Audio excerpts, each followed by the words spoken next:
It's been a while since we played a game, which was the last one being the Minnesota game, and but we all know that finals are going on, and this is the last day of it. So even as we go into practice, I expect our guys to be a little giddy, a little more amped up because they've got that part of it done, and now we can concentrate on basketball.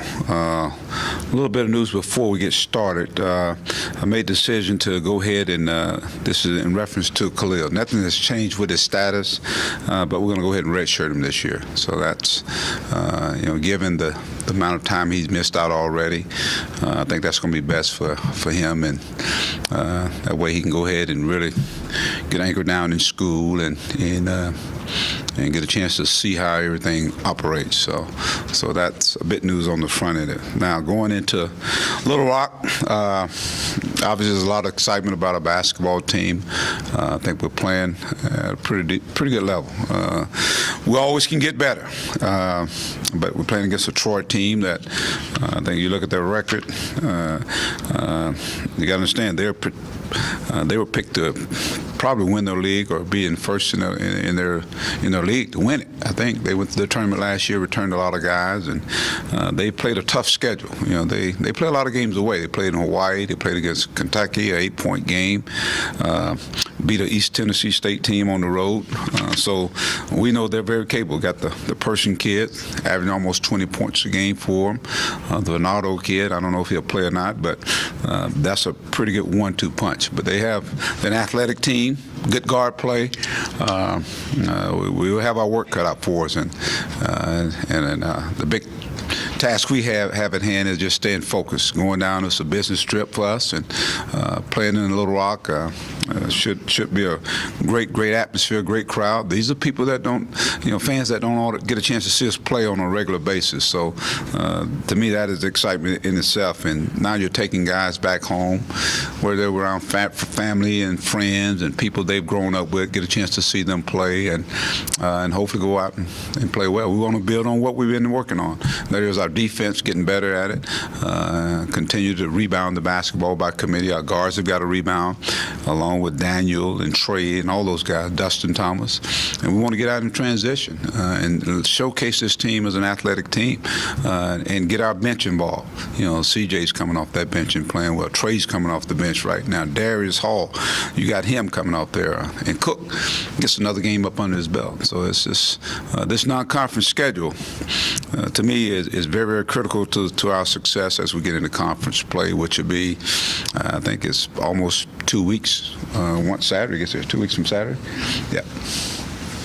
All right, can we ready to hang up Mike? Yeah, Mike, you've got 3 Little Rock kids that are playing. How excited do you think those guys are? If you could maybe just talk about how each one has played for you this year. I think those guys are really excited. You had a couple of guys here. I think you had Anton and Daryl. I'm sure you could.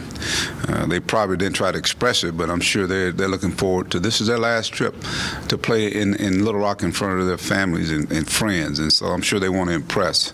And so my deal is have to kind of make sure they're focusing on the right things and not be too overly excited. Then of course you got Darius Hall is from that area, so I'm sure he's pretty excited about it too. Being that he won a state championship, and now you get a chance to go and play in front of his families and friends and the people that are in their communities. It's so like I said, the key is stay focusing on the things that we can control, and that's going to be the game, and we'll try to hopefully keep them kind of curfewed out from everybody. They ain't just going to be going everywhere where they want to go, but make it a fun trip though. If you could just talk about how each of those guys has played, individually. I think Anton, he lost weight. I think he's probably regained playing at a level that I thought he'd be able to play at. I thought he'd be a leader. I thought he'd be one of the guys that can really command attention out there on the floor. He can calm them down. He's that calming force right now. And the thing I like about it is he, Daryl, and Barford, and Trey, I think they all are doing it collectively. I think he's distributing the ball at a high level. He's the leader of our defense. He's changing the defense out on the floor, like a little coach out on the floor. Darryl, we know he's a guy that can score the basketball. I've seen him become a little bit more well-rounded and having a little more pride on defense. And when he's not scoring, the way you try to find out what kind of player a guy is if you're not scoring what you do best, or you're doing other things to help the team win. And we saw the other night he was a distributor, giving the ball to the right people at the right time.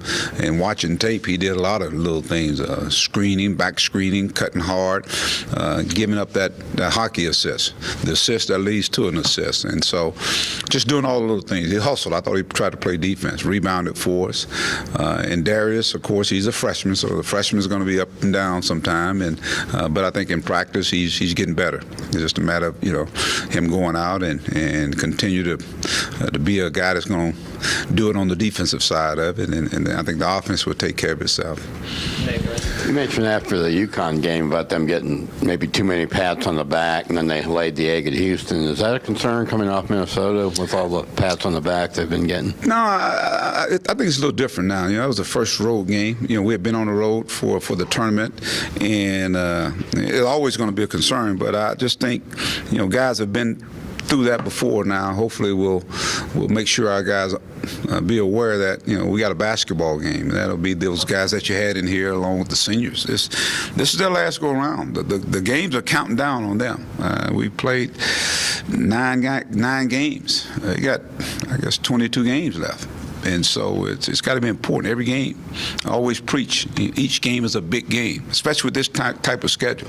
And so Troy game is just as big as the Minnesota game, and we want to build on some consistency. I think that's the biggest key right there. So I think when you go through a season like this here, you want to make sure you get better, and that's what we want to do, get better. Hey, Mike, the way your guys have won with the margin of victory, a lot of these 20-point games, whatever they are, does that say something about how good they can be as the season goes on? And does that maybe make coaching a little less stressful for you during games? Well, it's a matter, it's a game of runs with the way we play. And when our bench is playing well, we're defending, and we got guys that are capable scorers. And so when that's taking place, we're defending, we're rebounding. In the last two games, we've had single digits, I think, in turnovers. So we're assisting here. We're turning it over less. We're still making people turn it over. We're making them shoot a lower field goal percentage. So when you start doing that, you're going to have some games where it's going to be where the scores increase. So let's knock on wood, and hopefully we can just continue to be consistent in our effort. And there are going to be some games that are going to go back and forth. It's going to be a possession here and a possession there. But at the same time, I just think we're playing efficient basketball, and so that's the results. And the games will get tougher. You got to be able to make plays, and I feel very, very confident we have guys that can make plays. Coach, your assist numbers are up from last season. Do you think there's one specific reason why, or kind of a combo of things? I think it's a combination of experience, and we had 7 new guys last year who had never done a Razorback uniform, and sometimes they play for themselves on the name on the back of their jersey. But I think it's just understanding. We talk about trusting guys. You don't have to be that guy. I always use Barford and Darryl because they were scoring leaders where they came from, and they're wired to score. And but here you don't have to go get the game. And what I mean by that, you don't have to go and try to score. The scoring will come to you, and you just do what you naturally do. And that's why we recruited these guys, because there were pieces to the puzzle. And so now we've got them here, and I think we've kind of shown where they fit in at. I think they're a lot more comfortable, and I think they're trusting each other, and we got guys that are capable of making shots. And it helps when you can throw, you can throw lobs to Daniel. That's an assist. That's a dunk there, man. And when our defense is good, obviously it's going to, and turnovers are taking place on the opponents, we're going to even have even more assists. Hey, Coach, with the way that Daniel Gafford played in his first start, do you want to keep him in the starting lineup, or do you ever want that kind of spark coming off the bench with CJ? How do you kind of handle him? He's ready to keep starting. He's ready. He's earned it. One thing about you're going to find about me and with these guys, and I don't care if they're seniors, freshmen, when you earn that right to do that, you're there. Now, you got to battle every day to keep it. So I say today he's keeping that starting spot right now. Do you see a similarity with his height leeway with that Anton kind of did when he got into the starting lineup as a freshman? It's amazing because it's I guess similar in a sense. I think I became a better coach when that took place. So when I put Anton, it's amazing how everything just kind of connected because I needed a guy that was a glue guy with the guys that we had out there. Took some of the pressure off of Kai. And I think with Daniel, what he's done now is that he's taking the pressure off of Darryl and Barford because they feel like they got to score. And when you get a guy out there like him, he commands attention offensively because you can throw it inside. And not only that, he's a rim protector. He rebounds above the rim. He runs the floor. So to me, he's injected not only the energy part of it, but I think more options now. So now you see a guy like Dustin Thomas, he'll be more effective now because they got to pay attention to Daniel. And so now the floor is spreading, and now our guys that can shoot it and the guys that can drive and get in the gaps and make plays, we can do that. Very good. How does Troy try to play? They're going to be a team that's going to be real scrappy. They'll back their defense up, get in the passing lanes, double the post. They're going to spread you. With Person that can really shoot the basketball. The Baker kid, they got some good guards. Their guard play is really, really good. And the bigs can step out and shoot the basketball. So to me, it's a team that's going to spread the floor, and then they can go in there and post up as well. Phil Cunningham does a great job with this team here. They play hard. They play together. They don't turn it over as much. So it's going to be, like I said, it's going to be two teams probably that kind of get after each other. Hey, Mike, with Khalil, I mean, are you optimistic that he'll be able to play next season, or just kind of where are you with that? And Yeah, I'm very optimistic about that. Yes. And how's he handled this season? Would you say? He's been good. I think early on you could see I think the biggest relief came to him when he could actually get on the floor and do some things with us. Not necessarily the scrimmaging part of it, but just to be able to get out there with it. And I think as long as he's with these guys, he's okay. So he's able to do limited stuff, right? Yes. And then with this game's not on any kind of TV or streaming or anything. Just you got to be there, Bob. You got to get a ticket. You got to be able to get a ticket. So if you depend on somebody else, you better get down there to see it. I think it's going to be a great environment. Our guys are looking for. I think our fans are really excited about it. So it's kind of like back in the days, man. If you don't have a ticket, you can't see it.